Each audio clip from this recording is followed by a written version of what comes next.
Listo. Estamos comenzando un nuevo mes y pues terminamos el mes de febrero. Anoche en nuestro grupo pequeño fue interesante estar hablando acerca de la gimnasia mental y del gimnasio mental. Y pues ojalá que ese sea un concepto que se nos quede y en el que sigamos trabajando, porque pues todos los días luchamos con nuestros pensamientos y a lo que eso nos empuja.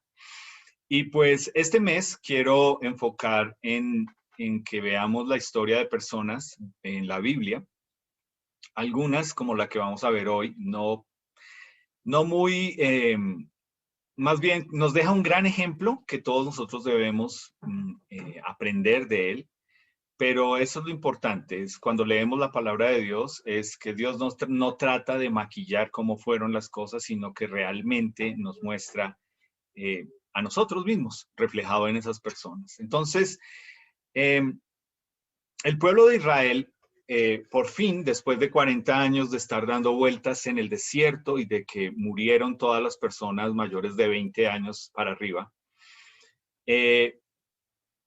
había crecido toda una nueva generación que ahora, 40 años después, iban a tomar la tierra prometida. Y Dios les había prometido que era una tierra que literalmente lo que dice es que fluía leche y miel. Y esa posesión de esa tierra, pues, implicó para ellos darse cuenta de algunas realidades que no era simplemente de llegar y poner el pie y ya, sino que lo que ellos iban a tener que encontrarse allá era, para poder poseer la tierra, iban a tener que luchar contra otros pueblos. Esa parte no les gustó mucho. La segunda es que en esas luchas o esas batallas, las estrategias de Dios para ganar las batallas no eran muy convencionales, eran muy a la manera de Dios. Y ahorita vamos a ver una de esas. Y lo otro que tuvieron que descubrir ellos es que no, lo que estaba en juego era la reputación de Dios. Lo que estaba en juego era este Dios de los hebreos que los otros pueblos empezaron a escuchar y a conocer, y realmente quién era ese Dios para que este pueblo fuera tan llamativo. Entonces, nosotros leemos que lo primero cuando ellos entraron es que se encontraron con una ciudad que se llamaba Jericó, y pues todos nosotros hemos escuchado de los muros de Jericó. No sé si eran como estos, pero lo que nos dice es que eran grandísimos, altísimos, bien fortificados. Y lo que hace Dios es que en esto de animarlos a que tienen que luchar contra otros pueblos y tienen que hacerlo de formas a la manera de Dios, Dios les dice, bueno, entonces ustedes van a ir allá y lo que yo quiero que hagan es que durante 7 días, todos los días le van a dar una vuelta a la ciudad. ¿Ok? Ahora, piénsalo. ¿Tiene sentido? No, no es muy convencional ganar una batalla yendo todos los días a darle una vuelta a la ciudad y ya, y listo. Hoy dimos la vuelta, bueno, vámonos. No, no tenía sentido. Y yo quiero que eso realmente quede ahí en nuestras mentes, porque las cosas con Dios se hacen a la manera de Él y en la mayoría de veces no tiene sentido para nosotros. Dios lo dijo en Isaías, ¿cierto? Sus pensamientos no son nuestros pensamientos. Entonces Dios les dice, vayan y cada día den una vuelta. Yo me imagino que habían algunos que iban a regañadientes, como que, no, yo no puedo creer. O sea, esto es lo que vamos a hacer para ganar una batalla, todos los días ir a dar una vuelta, esto no tiene sentido. Y lo que Dios les dice para acabar de completar es que el séptimo día debían dar 7 vueltas. O sea, les tocó madrugar más y ahora dar 7 vueltas. Y lo que dice es que cuando terminaron de dar la última vuelta, debían gritar y tocar las bocinas y los muros se iban a caer. Ahora, ¿eso tiene sentido?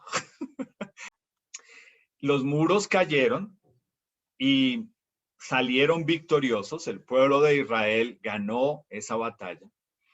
Y pues obviamente, como buenos seres humanos, somos muy buenos en quedarnos en los laureles de ganar de tener una victoria y de ver que las cosas se dieron y que yo hice mi parte, yo también peleé, yo fui y di las 7 vueltas y y lo hicimos y mire lo chévere cómo eso se cayó, y etcétera. El punto es que esta no iba a ser la única batalla que ellos iban a tener, tendrían muchas otras.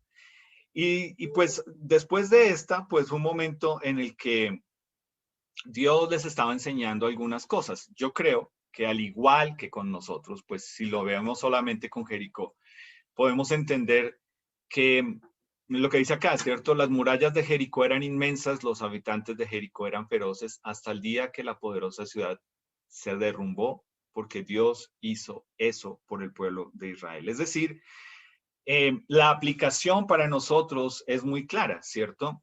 Cuando vemos una situación que parece más monumental y grande que nosotros, pues lo que Dios nos enseña es a confiar en Él y a que Él va a obrar de formas inexplicables y que obviamente lo que Él hace en esa situación debe ser algo que a todos nosotros nos enseña y nos sirve como una base para poder seguir enfrentando nuestra vida con Dios. O sea, hasta aquí lo que estoy diciendo es chévere, como Robinson nos lo hizo ver en la alabanza, los momentos cuando tenemos todo claro y decimos Dios es lindo, pero cuando no, cuando hay momentos difíciles, cuando hay momentos de dolor, cuando hay momentos de enfermedad, de pruebas, realmente vemos son unos muros inmensos que no los vamos a, no vemos cómo van a caer y qué es lo que Dios va a hacer. Y se nos olvida lo que Dios ha hecho y entonces lo que hacemos es caer de nuevo en este ciclo de tenemos un problema o una situación y es yo tengo que resolverlo.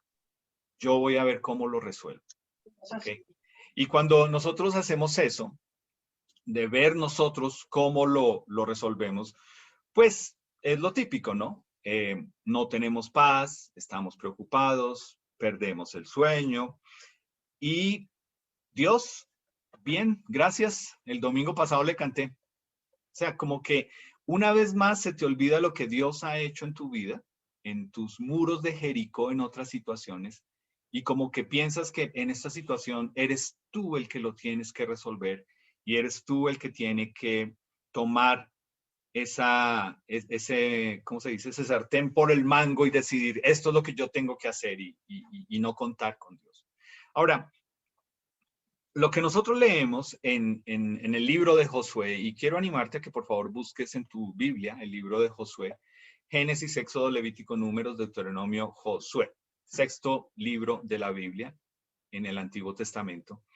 Lo que vamos a leer acá es cómo aquí en el libro de Josué termina este capítulo después de que ellos salieron victoriosos cuando cayeron los muros de Jericó y ellos ganaron esa batalla. Y lo que dice es, en el versículo 27, estaba pues Jehová con Josué y su nombre se divulgó por toda la tierra. Es decir, lo que Dios hizo es que el nombre de Josué y obviamente el nombre de Dios generara miedo en los demás pueblos y lo único que pensaran es, ay, ay, ay, ¿cuándo nos va a tocar a nosotros contra el pueblo de Israel? Contra ese pueblo que tiene ese Dios tan grande y tan poderoso. E interesantemente, como si esto fuera una película así como de intriga, de esas que a ustedes les gusta. Si tú lees en el capítulo 7, versículo 1, dice, pero, ¿ok? Ahora, cuando aparece un pero en cualquier lectura, pero sobre todo en la palabra de Dios, tú tienes que prestar atención porque ese pero lo que hace es contrastar. O sea, viene diciendo, ganaron la batalla de Jericó, los muros cayeron, estaban victoriosos y ahora va a ser un contraste y mira lo que dice acá en el versículo 1 del capítulo 7. Pero los hijos de Israel cometieron una prevaricación en cuanto al anatema porque Acán, de la tribu de Judá, tomó del anatema y la ira de Jehová se encendió contra los hijos de Israel. Es decir, todo iba bien, pero esa pequeña palabra siempre marca un mundo de diferencia y pues sobre todo en esta historia que vamos a estar leyendo hoy, yo sé que algunos de ustedes la conocen y saben de lo que vamos a estar hablando, pero tú sabes, tú que estás aquí, cuál es el pero en tu vida, ¿cierto? Tú a veces lo cuentas en tus historias. Todo iba tan bien, pero. Iba tan bien la relación, pero. Iba tan bien en mi trabajo, pero. Íbamos también en esto, pero. O sea, cuando hay un pero, tú sabes que hay un cambio, que las cosas no siguieron como tú esperabas, como tú querías. Y al igual que la historia que vamos a leer hoy, tal vez te vas a dar cuenta que a veces esos pero es porque hay pecado. ¿Ok? En muchas ocasiones. Entonces, vamos a leer ahí en Josué capítulo 7, y ahí en el versículo 2 y 3 nos dice: después Josué envió hombres desde Jericó a Ai, que estaba junto a Bet-Aven, hacia el oriente de Betel, y les habló diciendo: subid y reconoced la tierra.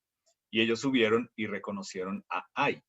Y volvieron a Josué, le dijeron: no suba todo el pueblo, sino suban como 2000 o 3000 hombres y tomarán a Ai. No fatigues a todo el pueblo yendo allí, porque son pocos. Es decir, después de esta batalla de Jericó y de ver lo que Dios había hecho, es claro que estaban en un momento donde dijeron: nosotros somos más poderosos, y el siguiente pueblo que seguía para, digamos, ir ganando el terreno era el pueblo de Ai. Básicamente, lo que ese pueblo, el nombre significaba era ruinas. Entonces, piénsalo, tú eres una persona que te envían a ver un pueblo en ruinas, y pues es lógico que el reporte que traigas es: no vale la pena desgastar a todo el ejército, sino que estratégicamente enviemos solamente unos 2000 o 3000, porque pues estas personas, va a ser una batalla fácil de ganar. Eso es pan comido, como se dice, ¿ok? Y lo que ellos estaban viendo era que, obviamente, estaban confiados en lo último que había pasado. Ahora quiero que leas conmigo lo que dice el versículo del 4 y 5. Dice: y subieron allá del pueblo como 3000 hombres, los cuales huyeron delante de los de Ai. Y los de Ai mataron de ellos a unos 36 hombres y los siguieron desde la puerta de Sabarín y los derrotaron en la bajada, por lo cual el corazón del pueblo desfalleció y vino a ser como agua. Entonces es lo típico que siempre uno se pregunta: ¿qué pasó? ¿Cierto? ¿Qué pasó? Es la pregunta que uno se hace cuando las cosas no salen como uno piensa. Y tú sabes que se siente hacer esta pregunta cuando algo que tú das por sentado no sucede y no hay explicación. Como que uno dice: pero íbamos a la fija en esto y se cayó. Estábamos seguros y no, se perdió el negocio o la oportunidad. ¿Qué pasó? ¿Cómo pudo salir mal si todo iba tan bien? Y por lo general, lo que nos dice ahí en la palabra de Dios en el versículo 5 es: cuando uno planea algo y las cosas no salen como uno quiere, uno siempre tiende a caer en dos actitudes, ¿cierto? Recuerda el mes pasado, los pensamientos. Primero, te da miedo, te atemorizas o te da rabia. Y segundo, lo que haces es que te desanimas.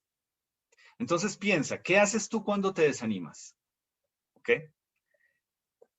Pues muchas personas cuando se desaniman se ponen de mal genio y tratan mal a las demás personas. ¿Ok? Ese eres tú. Cuando las cosas no salen como tú quieres, la frustración hace que grites a otros, que los maltrates, que hagas mala cara. ¿Cómo reaccionas tú cuando algo que era evidente que iba a suceder no sucede y tú no tienes explicación? Y por lo menos leemos acá en el pueblo de Israel que no reaccionaron diferente a nosotros, ¿no? Se desanimaron. Y cuando dice que su corazón fue como agua, es básicamente, es como una ilustración de ese desánimo. Es como no había fuerza, ¿ok? Perdieron la fuerza, perdieron el ánimo. Tú sabes que cuando uno coge el agua, pues no está agarrando nada. Esa es la idea, es perder el ánimo, perder el empuje. Entonces es como, no, pero, y lo típico que uno hace, ¿no? Bueno, y a ver, ¿y dónde está Dios? ¿Y qué pasó? Y etcétera. Entonces vamos a leer ahí qué es lo que sucede. Versículo 6. Entonces Josué rompió sus vestidos y se postró en tierra sobre su rostro delante del arca de Jehová hasta caer la tarde, él y los ancianos de Israel, y echaron polvo sobre sus cabezas. Y dijo Josué: ah, Señor Jehová, ¿por qué hiciste pasar a este pueblo el Jordán para entregarnos en las manos de los amorreos para que nos destruyan? Ojalá nos hubiéramos quedado al otro lado del Jordán.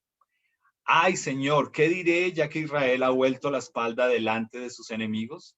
Porque los cananeos y todos los moradores de la tierra oirán y nos rodearán y borrarán nuestro nombre de sobre la tierra. Y entonces, ¿qué harás tú a tu gran nombre? Me encanta.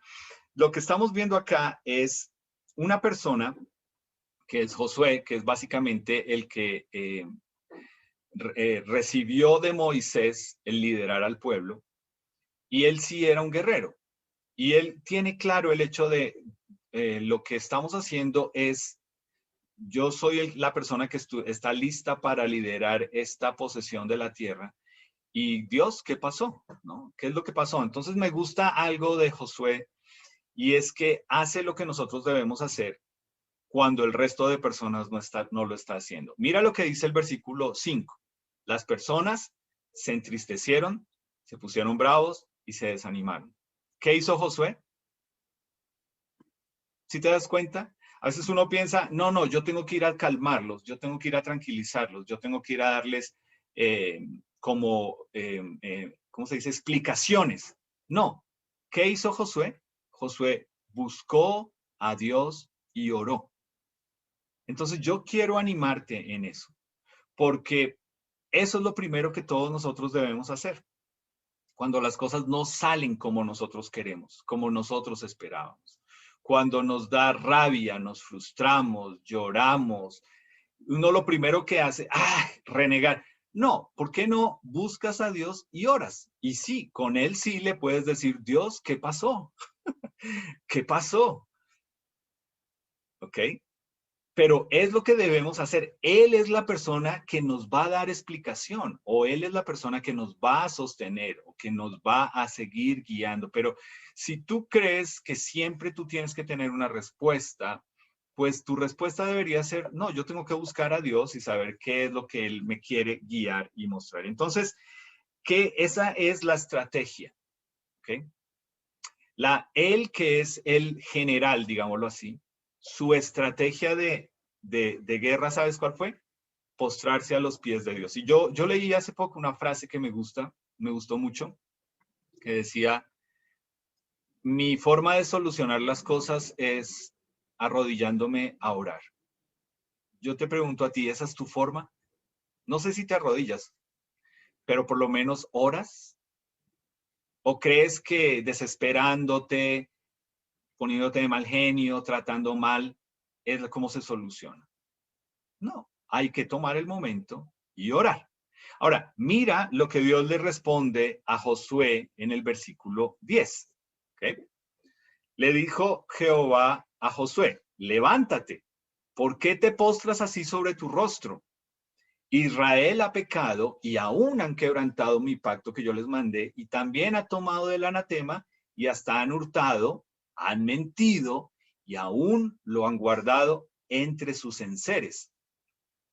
Por esto, los hijos de Israel no podrán hacer frente a sus enemigos, sino que delante de sus enemigos volverán la espalda, por cuanto han venido a ser anatema, ni estaré más con ustedes, sino destruyen el anatema de en medio de ustedes. Levántate, santifica al pueblo y di, santifíquense para mañana, porque Jehová, el Dios de Israel, dice así, anatema hay en medio de ti, Israel, no podrás hacer frente a tus enemigos hasta que hayas quitado el anatema de en medio de ustedes.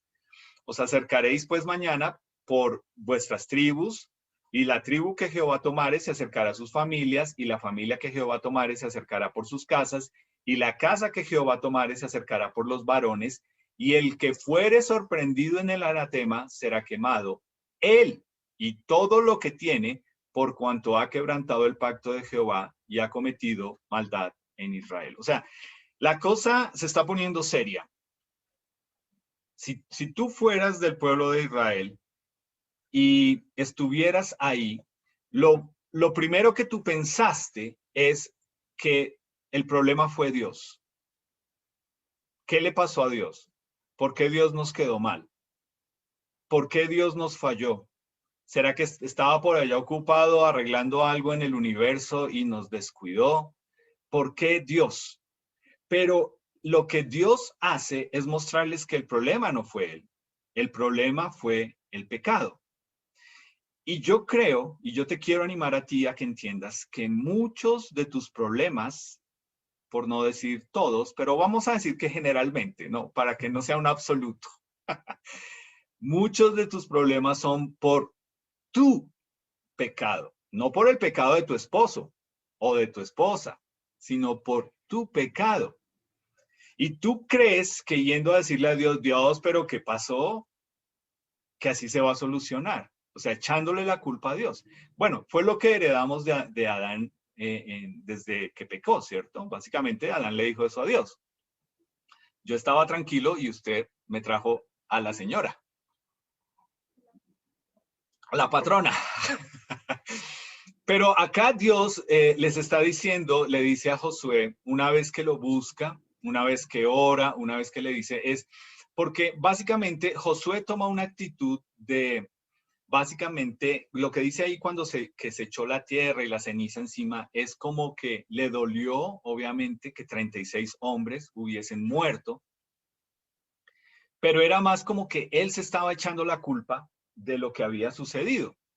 Y Dios por eso le dice, no, no, no, hombre, o sea, párese, sí hay un pecado, y lo que vamos a hacer es que vamos a resolver esto de otra forma. Ahora, el problema es el pecado. Entonces, yo te quiero aquí mencionar algo importante con respecto a Dios. Si tú eres nuestro invitado, no entiendes lo que voy a decir, por favor, pregúntale a la persona que te invitó o si quieres sacar una cita, te lo aclaramos, pero yo voy a mencionar algo que tiene que ver con la búsqueda de Dios y es cuando a ti te encanta o a nosotros nos encanta leer en la palabra promesas de Dios, ¿cierto? Eso es bonito, porque a uno le encanta donde dice, te voy a bendecir, te voy a dar, te voy a guiar, y uno dice, quiero esas promesas de Dios, ¿sí? Entonces, esa parte nos gusta.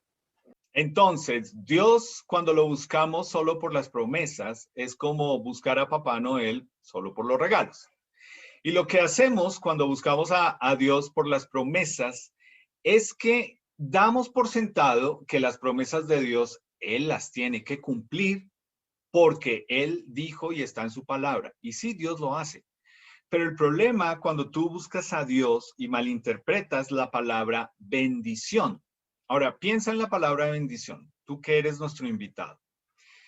Cuando uno piensa en la palabra bendición, por lo general nosotros pensamos, una bendición es que te den plata, que haya salud o que suceda algo bueno para ti. Tú nunca ves como una bendición un problema, una prueba, una enfermedad. Nunca lo asociamos con bendición. Pero lo que hace Dios es mostrarnos que hay situaciones que nos suceden que pueden llegar a ser de bendición aun cuando nosotros no lo veamos.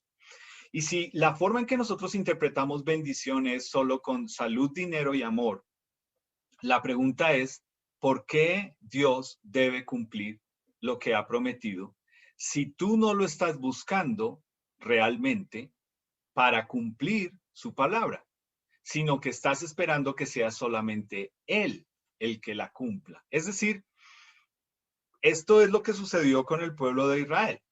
Básicamente era, usted nos sacó, usted nos tiene aquí, usted nos resuelve el problema. Es lavarse las manos. Y ahí es parte de lo que básicamente sucede, es entender que cuando el pueblo fue allá um, a, a, a pelear, pues los soldados en las batallas tenían como motivación el hecho de que ellos tenían el permiso de saquear el pueblo al cual le ganaban, ¿sí? Esa era parte de la motivación. Y esa motivación era lo que hacía que ellos, digamos, pudieran no solamente matar, pero ir a saquear y encontrar cosas que decían, yo vi esto, me encanta y yo lo quiero tener. Y es el se veye, ¿cierto? El cómo voy yo ahí. Es como, bueno, listo, yo vengo aquí, estoy poniendo mi cuerpo, pero ¿y cómo voy yo ahí? ¿Qué me puedo ganar? Y para los demás pueblos, eso era lo normal. Era, yo tengo derecho a sacar parte de esto porque yo estoy aquí poniendo el pecho. Pero Dios le había instruido al pueblo de Israel que ellos, en este pueblo donde debían ir a pelear, no debían saquear nada, ni debían tomar nada, porque lo que Dios les estaba enseñando era que Él era el que les proveía, ¿cierto? Y que hacer eso era contaminarse, porque estos pueblos eran pueblos que eran impuros, eran pueblos que eran paganos, o sea, que eran pueblos en los cuales no creían solamente en un Dios, sino que eran politeístas y hacían muchas cosas que Dios no estaba de acuerdo. Entonces, cualquier cosa que ellos tomaran de esos pueblos era contaminarse y contaminar a todo el pueblo de Israel. Por eso, lo que Dios les manda a decir es santifíquense, o sea, apártense para mí y vamos a ajustar unas cuentas porque las cosas no están bien. Eso es lo que significa básicamente anatema. Anatema significa maldito o maldición y es contaminarse con lo de ellos. Entonces, yo quiero que mires este vaso de agua y te hago la pregunta. ¿Cuántas gotas se necesitan para contaminar un vaso de agua limpia? Si tú estuviste en clase de ciencias, tú sabes que en el microscopio, cuando ponen una sola gota de agua del río Bogotá, eso está lleno de bichos impresionante, ¿no? Que se mueven y tienen formas y todo. Y si yo tomo de esa agua y te digo, no, pero tranquilo, solo tiene una gotica, ¿tú te tomarías el vaso de agua? No lo harías, ¿cierto? Tú dices, no, no, no. La cuestión es que con el pecado es lo mismo. Nuestro pecado primero a nosotros individualmente, nos contamina, ¿sí? Y a veces uno piensa, pero es que es un pecado pequeño, pero no es tan grave, pero no es tan grave como tal otra cosa. Tú eres el que sabes que tanto tu ser interior como un vaso de agua limpio lo contaminas con el pecado, ¿ok? Y la cuestión es que cuando nosotros permitimos el pecado, nos damos cuenta que es porque el pecado nuestro, nosotros somos muy buenos en consentirlo y en justificar el pecado. Y en que obviamente uno se vuelve permisivo y uno no ve las cosas de uno como las ve en otros, ¿cierto? Y date cuenta, eso es una actitud muy de papá. Uno en los hijos de uno, cuando dicen mentiras es, no, no, pero profe, pregúntele al niño por qué. Él se tuvo que haber visto obligado. Mi hijo no dice mentiras. Pero cuando son los otros niños es, ese niño es un mentiroso. Ok. O sea, eso es lo que nosotros tendemos a hacer, consentir el pecado, justificarlo. Cuando es con nosotros mismos o con alguien nuestro, no es tan grave. Pero cuando es con los demás, sí lo vemos grave. Y la cuestión es que cuando nosotros tenemos esa actitud frente al pecado, no es que Dios no cumpla sus promesas, sino que nuestra actitud frente al pecado impide que Dios sea de bendición. Dime cómo una persona puede decir, ay, digamos, te lo voy a poner en el ejemplo bien exagerado. ¿Cómo un sicario puede ir a orarle a una virgen para que le vaya bien en el negocio? Hay gente así que va y hace eso, ¿ok? Y después, ay, gracias que me salió todo bien. O cómo personas cuelgan en sus carros o en sus motos cosas para la buena suerte y cuelgan ahí crucifijos, bueno, no sé cómo es que llaman esas cosas, pensando que eso les va a ayudar a no accidentarse o no tener un problema. O sea, ¿por qué yo tomo a Dios y espero que cuando yo estoy infringiendo la ley, Él simplemente diga, ah, verdad, como tienes ahí pegado eso, no hay problema? Eso no tiene ningún sentido. Si yo infrinjo la ley, yo tengo que pagar por infringir la ley. Yo no puedo decir, no, pero mire, yo tengo aquí pegado que Jesús ama a todos, señor policía. Entonces, no me vaya a poner el parte. No, Pero esto es lo que nos sucede con nuestro pecado. Nosotros consentimos, justificamos nuestro pecado y luego nos quejamos contra Dios porque Él no cumple lo que Él dijo que iba a cumplir en sus promesas. Y por eso las personas dicen, pero pastor, ¿cómo quiere que yo quede una ofrenda si no me alcanza con lo demás? ¿Cómo voy a dar eso?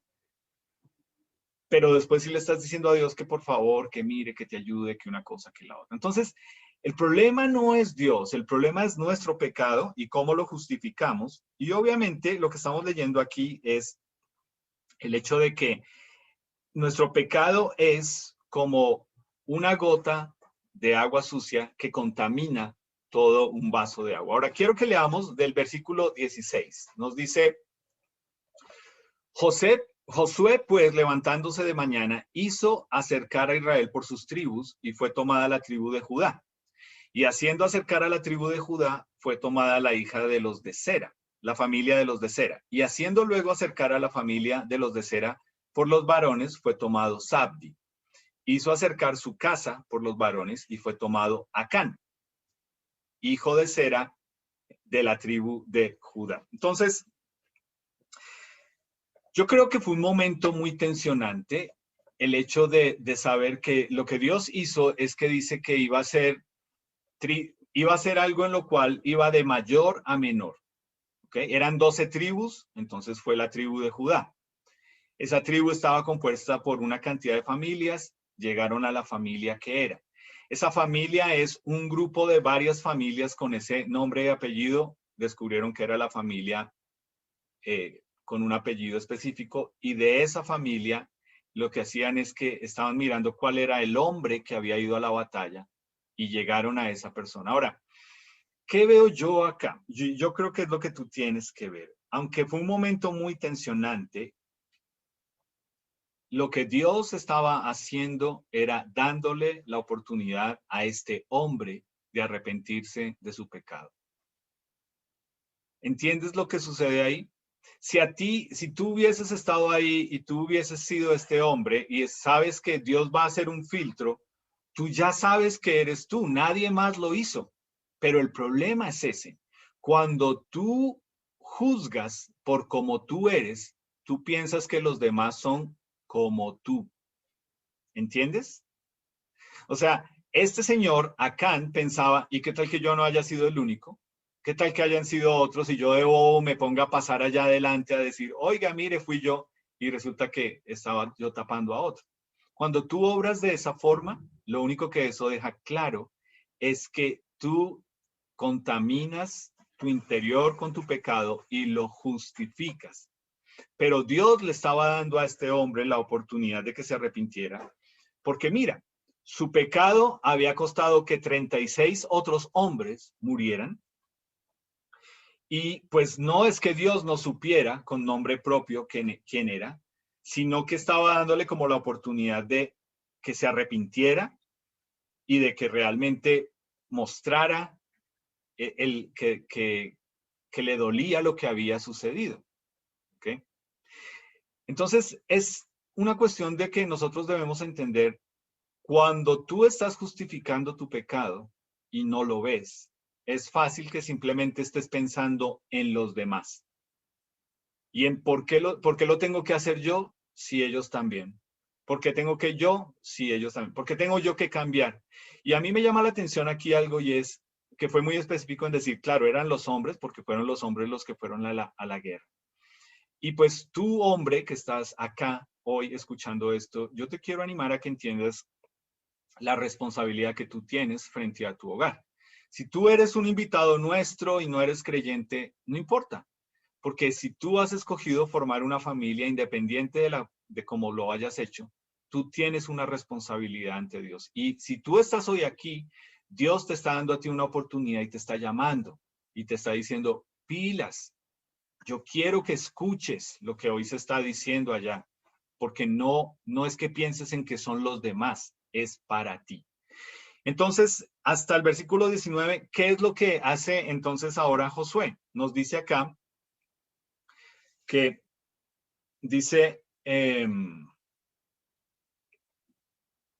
hizo acercar, perdón, 19. Entonces Josué dijo a Acán, hijo mío, da la gloria a Jehová, el Dios de Israel, y dale alabanza, y declárame ahora lo que has hecho, no me lo encubras. Es decir, ¿qué hizo Josué? Josué lo que hizo fue confrontar el pecado, pero le dio la oportunidad de que él comentara qué era lo que había pasado. Y yo creo que ese es un principio importante para todos nosotros. Cuando nosotros confrontamos a una persona y ya sabemos lo que pasó o creemos saber, debemos dar la oportunidad de que la persona diga qué fue lo que pasó. Y debemos ser claros en decirle, tienes esta oportunidad para decir la verdad de las cosas como son. Tú puedes hacer eso con tus hijos. Y ahí es donde tú les puedes enseñar y decir, tú viste esa oportunidad y aún así me mentiste. ¿Ok? Pero aquí está Josué confrontándolo y en lugar de simplemente caerle encima y tomar justicia por mano propia, lo que le dice es, tienes la oportunidad, por favor, sé honesto ante Dios de contar qué fue lo que pasó. ¿Ok? Entonces mira lo que él dice. Versículo 20. Acán respondió a Josué diciendo, verdaderamente yo he pecado contra Jehová, el Dios de Israel, y así he hecho. Pues vi entre los despojos un manto babilónico muy bueno y 200 ciclos de plata y un lingote de oro de peso de 50 ciclos, lo cual codicié y tomé, y he aquí que está escondido bajo tierra en medio de mi tienda y el dinero debajo de ello. Entonces Josué envió mensajeros y lo que hicieron fue ir y corroborar que eso estaba allá. Entonces, uno debe entender algo y es cuando uno decide pecar abiertamente, uno no sabe las consecuencias que va a tener el pecado de uno.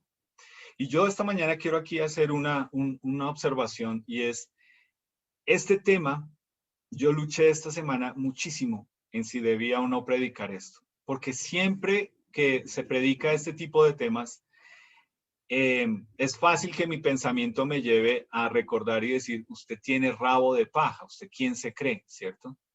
Pero es lo que soy llamado a hacer, no porque sea perfecto. Entonces, yo le doy gracias a Dios porque hoy estamos siendo expuestos ante este tema y realmente es entender que nuestro pecado tiene consecuencias y esas consecuencias muchas veces no se miden en cómo van a afectar a otras personas. ¿Sabes por qué nunca se miden las consecuencias? Porque por lo general, cuando una persona escoge pecar, sabiendo que está yendo en contra de lo que Dios dice, por lo general va a aplicar a la palabra derecho. Yo tengo derecho. Yo tengo derecho a ser feliz, yo tengo derecho a mi vida, yo tengo derecho. Y pues nosotros como creyentes, de pronto tú que eres nuestro invitado, necesitas empezar a descubrir esto, pero en una vida con Dios, nosotros no tenemos derechos. Nosotros tenemos es responsabilidades, que es diferente. Y esas responsabilidades hacen que yo no justifique mi pecado por las circunstancias. Entonces, ¿qué es lo que hacen algunas personas para justificar el pecado por las circunstancias? O sea, ¿qué es lo que estaba haciendo Acán? Podía haber dicho Acán. Acán hubiese podido decir, mire, en la casa estamos aguantando hambre, a mí no me están pagando lo suficiente, yo no estoy llevándole buena comida a mis hijos no se están alimentando bien, yo por eso tuve que robar. ¿Eso es justificable? Y ahí entra un dilema muy ético y muy moral para todos nosotros, ¿cierto? Porque la verdad es que uno dice, sí, pero es que lo hizo para los hijos, porque pobrecitos, porque estaban aguantando hambre. Yo creo que hay otras formas de hacer las cosas. Pero cuando se justifica el pecado porque no hay dinero, o, por ejemplo, ¿cuántas personas justifican su pecado por falta de oportunidades? Ah, es que yo siempre he sido pobre, es que yo no tengo oportunidades como las tienen ciertas familias, como esto, por eso yo hago esto, por eso yo robo, o por eso yo hago... Y hay familias donde se sabe que los hijos son ladrones, pero con eso están sosteniendo una familia y es como, bueno, en algo se tiene que trabajar, ¿no? Justificar el pecado. Y otra forma de justificar el pecado es yo no le hago daño a nadie, ¿no? Y en este la mayoría de personas es el que cae, pero yo qué daño le estoy haciendo a alguien si se trata de que yo sea feliz. Esa es la justificación. Yo tengo derecho a ser feliz, pastor. Y cuando las personas justifican su pecado pensando que no le están haciendo daño a nadie, pues hay que entender que el pecado tiene siempre consecuencias y serias consecuencias. Y nosotros debemos ser entendidos como hijos de Dios en que si tú estás aquí escuchando esto, tú primero te debes filtrar a ti mismo lo que estás escuchando y segundo, debes ser la persona que debe ir a otros para confrontar lo que están haciendo. Uno no puede simplemente decir, pues no sé, él ya es como grandecito y él verá, pues sí, pero eso no justifica lo que está haciendo y que tal vez se está llevando por delante hogares. No justifica nunca una, ¿cómo se llama? Una infidelidad es justificable. Nunca. No hay razón válida para justificar una infidelidad. Nunca, nunca, nunca. Y tristemente hay suegros, hay suegras, hay cuñados, hay cuñadas que justifican a su hermano o a su hermana para que sea infiel porque pobrecito o pobrecita. Entonces, cuando uno justifica el pecado, pues obviamente nunca va a salir algo bueno. Y lo que nosotros vemos acá en cuanto a Acán, para que otra vez volvamos a Acán, es que él describe muy claramente cuáles fueron los pasos de su pecado. Entonces yo quiero que los leas ahí, quiero que los mires, porque es la descripción que él da. Él dice, vi, ¿cierto? Codicié, lo tomé y lo escondí. Ahora, quiero que lo pienses en ti. Eso es como tú pecas. Independiente de que tú no vayas a una guerra y te robes y saques o hagas cosas así, es lo que tú y yo hacemos. Tú y yo vemos, codiciamos, lo tomamos y luego nos hacemos los locos. Si no me crees, piensa en Adán y Eva, ¿cierto? Vimos que el fruto era agradable a los ojos, lo codiciamos, lo quisimos tener, lo tomamos y cuando nos lo comimos nos dimos cuenta que ay, y nos escondimos. Ese es el patrón para todos nosotros con el pecado. Siempre el pecado es así. Siempre. Cuando tú quieres justificar tu pecado, este es el patrón. Tú lo ves, tú codicias, tú lo haces y luego te escondes. Como que, tranquilo, no ha pasado nada. No, no ha pasado nada. Bueno, vamos a ver en la vida de Acán qué pasó. Entonces quiero que lo leas ahí 23 al 25. Dice 24. Entonces Josué y todo Israel tomaron a Acán el dinero, el manto, el lingote de oro. Mira esta parte. Sus hijos, sus hijas, sus bueyes, sus asnos, sus ovejas, su tienda y todo cuanto tenía, y lo llevaron al valle de Acor. Y Josué le dijo, ¿por qué nos has turbado? Túrbete Jehová en este día, y todos los israelitas los apedrearon y los quemaron después de apedrearlos. Ahora, yo sé que tú estás pensando y diciendo, uy, no. Ese es el Dios que a mí no me gusta del Antiguo Testamento, pastor. Esas son las historias que a mí no me gusta del Antiguo Testamento. Pobrecita esa esposa, pobrecitos esos niños. ¿Cómo fue eso? Bueno, lo que estamos aprendiendo es para nosotros hoy en día, claro, nosotros hoy en día no vamos a apedrear a nadie, gracias a Dios. Pero el pecado sí es algo serio y trae consecuencias. Entonces, para ti, vuelvo y te hablo. Tú piensas, no, es que nadie se da cuenta. Esto va a afectar a tu familia. Y tú, yo quiero que pienses hoy con respecto a tu familia, con respecto a nuestra iglesia. Si estás cometiendo la situación de Acán. Callado, estás haciendo algo que puede tener serias consecuencias para ti, para tu familia y si eres miembro de nuestra iglesia, para nuestra iglesia. Sí, es porque te decía que este no es un tema fácil de hablar. Porque esto es incómodo.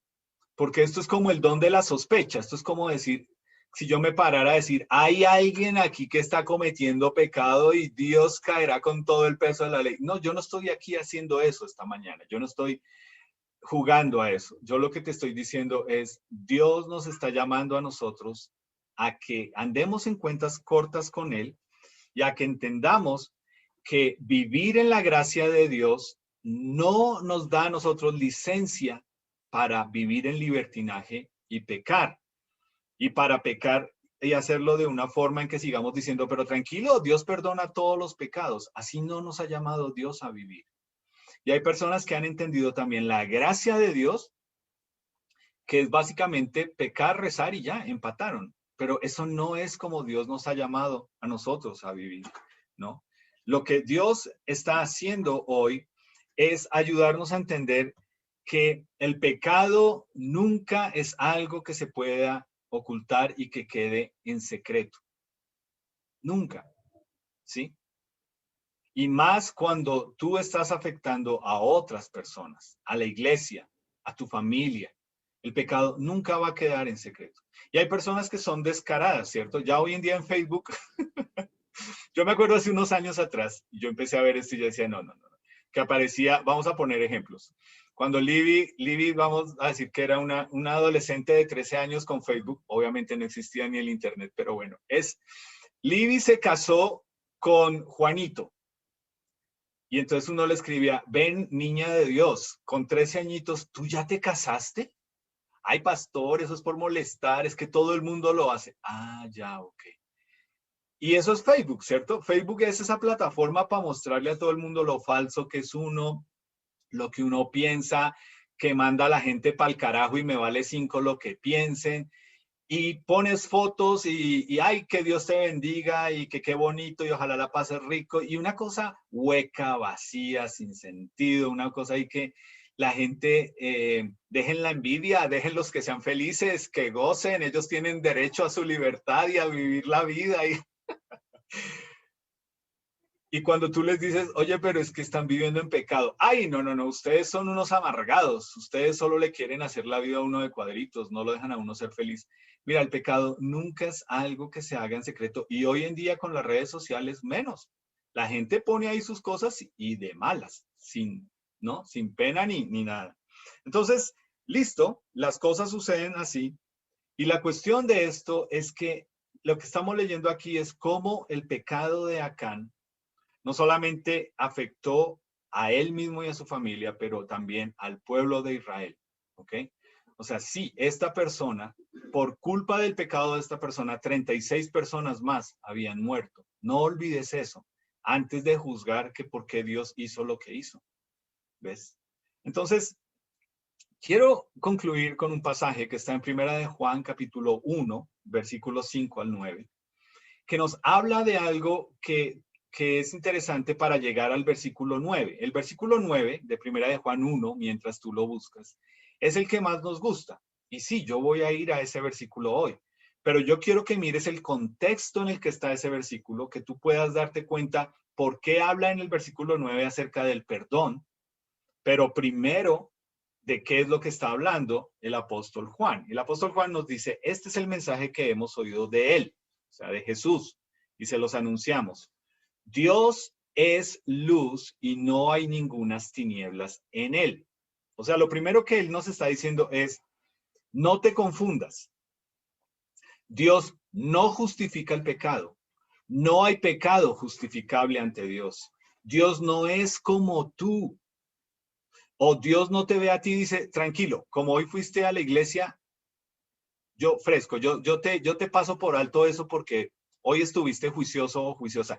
No te confundas, Dios no es tinieblas, Dios es luz. Versículo 6, si decimos que tenemos comunión con Él y andamos en tinieblas, mentimos y no practicamos la verdad. Es decir, yo no puedo en nombre de Dios justificar mi pecado, justificar actitudes pecaminosas. Yo no puedo en nombre de Dios juzgar, criticar, condenar, pecar y decir que estoy bien con Dios. 7. Pero si andamos en luz como Él está en luz, tenemos comunión unos con otros y la sangre de Jesucristo, nos limpia de todo pecado. Es decir, ahí es donde empieza el apóstol Juan a decir básicamente esto, y es: la comunión se ve rota por el pecado, pero la solución a esa comunión es la sangre de Jesús aplicada a nuestro pecado. Versículo 8. Si decimos que no tenemos pecado, primero, nos engañamos a nosotros mismos, y segundo, la verdad no está en nosotros. Y tercero, él mismo lo dice en otro versículo, hacemos a Dios mentiroso. Es decir, cuando Dios te confronta a ti con tu pecado y tú quieres seguir justificando y diciendo, ay Dios, pero no es tan grave, pero no le estoy haciendo daño a nadie, pero todos lo hacen, pero yo tengo derecho, y sigues justificando, lo que dice aquí es que tú no puedes esperar tener comunión con Dios mientras tú sigas creyendo que tu pecado es justificable, ¿no? Y te estás engañando. Y ahí sí llega el versículo 9. Sí, o sea, es un condicional. Si confesamos nuestros pecados, Él es fiel y justo para perdonar nuestros pecados y limpiarnos de toda maldad. Yo no sé, solamente puedo imaginar si Acán, el día que supo que Dios iba a llamar a la persona que había hecho eso, si Acán se para y dice, fui yo, y reconoce su pecado, ¿qué consecuencias hubiese tenido? No sé, no puedo decir si Dios hubiese cambiado de parecer. Pero lo que sí sé es que Dios le dio la oportunidad de decir, fui yo. Yo lo hice. Yo vi, codicié, tomé y escondí. Mi pecado hizo que 36 personas murieran. Mi pecado hizo que el nombre de Dios quedara por el piso. Eso es lo que tú no puedes perder de vista en toda esta historia. El nombre de Dios. Cuando tú, como hijo de Dios, pecas y haces que las demás personas digan, mírelo, y dizque hijo de Dios. Mírela, y dizque hija de Dios. Mírelo. Y uno lo llama a las 10 y, ay, no, que estoy en la iglesia en este momento. Pura mentira. O como personas han dicho, luego en la casa les dicen, ¿y eso es lo que allá le enseña en la iglesia el pastor? ¿A pelear? ¿Eso es lo que le enseñan allá?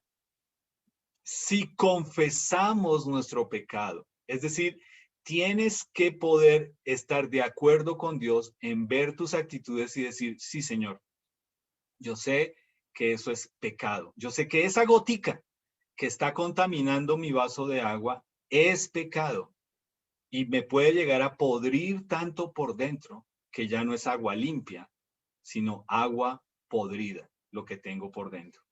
¿Sí te das cuenta? Tú no mides las consecuencias del pecado, pero mientras tú lo sigas consintiendo y justificando, te está pudriendo, porque es gota a gota, un poquito, un poquito. Y tú no te das cuenta, porque tú sigues diciendo, pero todos lo hacen, pero ¿cuál es el problema? Pero ¿por qué me la montan? Pero si a mí, pero yo tengo derecho, gotica a gotica. Y cuando te das cuenta, estás podrido. Entonces, no es fácil este mensaje, pero si tú eres parte de nuestra iglesia y estás escuchando este mensaje hoy, por favor, arrepiéntete, ¿ok? Yo no estoy aquí juzgando, yo no estoy diciendo, aquí hay pecado, no, yo lo que te estoy diciendo es, si Dios te tiene aquí escuchando esto, tú eres el que necesitas ir y decirle, Señor, gracias por hablar a mi vida y que mi pecado no afecte a nuestra iglesia y no afecte a mi familia y no afecte a otros. Y si tú eres nuestro invitado, pues Dios también te está hablando a ti y te está diciendo, arrepiéntete de tu pecado. Dios te está diciendo, hoy viniste a escuchar que una persona te está diciendo, deja de justificar tu pecado, confiésalo delante de mí y pídele a Jesús que te perdone para que podamos realmente tener comunión los dos. Si tú eres nuestro invitado y quieres realmente saber cómo arreglar tu pecado con Dios, por favor, contáctanos y nosotros te podemos explicar cómo hacerlo. Mira, uno puede aparentar todo lo que quiera delante de las personas de que uno está bien, pero el pecado lo acusa a uno, lo confronta a uno.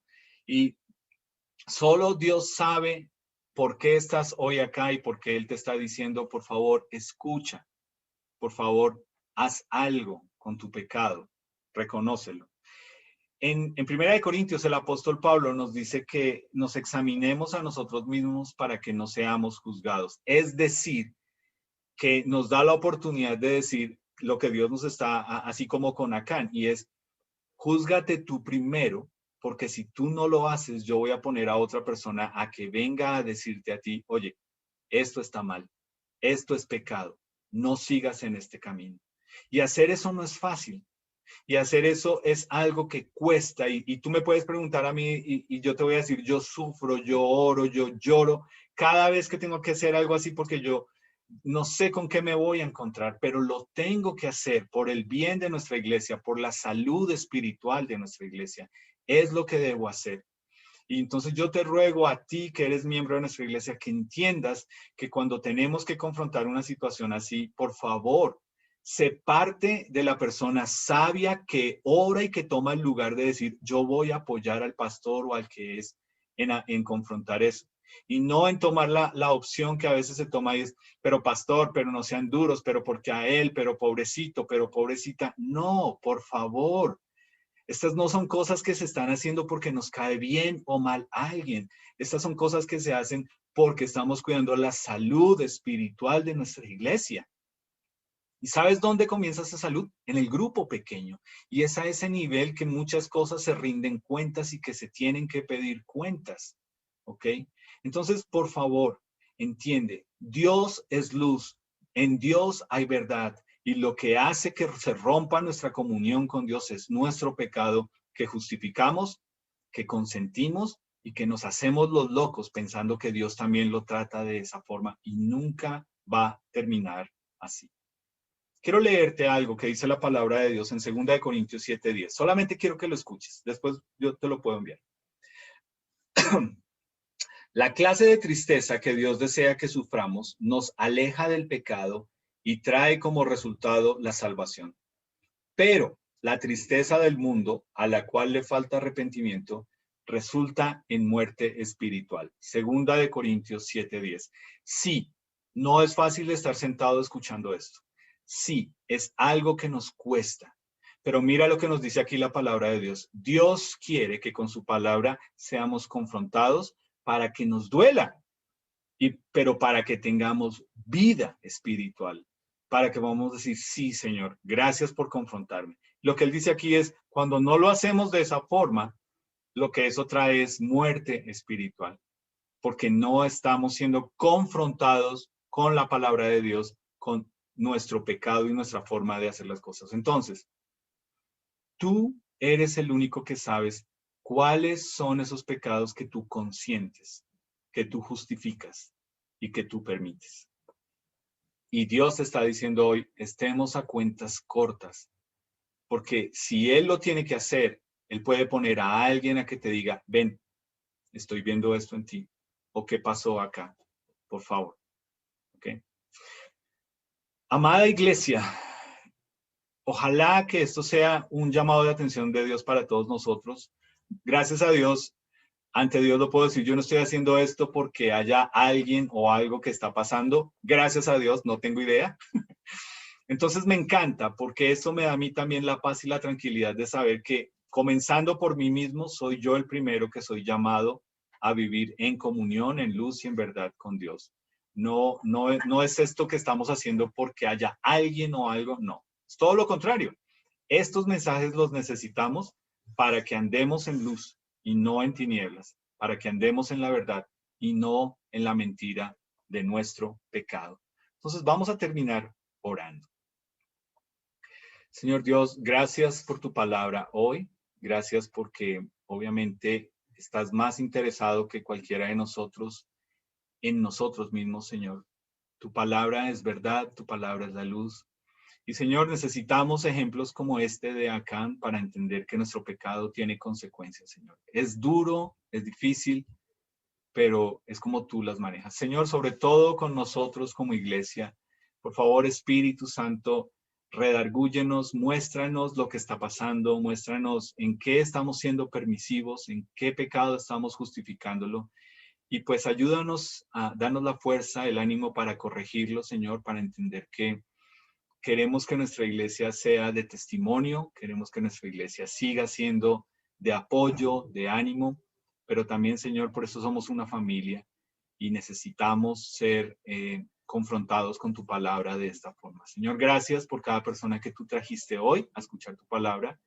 Y pues danos sabiduría esta semana, Señor, para poder mirar si ese mismo proceso de ver, codiciar, tomar y esconder lo tenemos, en qué área, y lo podamos confesar a ti, Señor, en que te necesitamos. Gracias, Señor.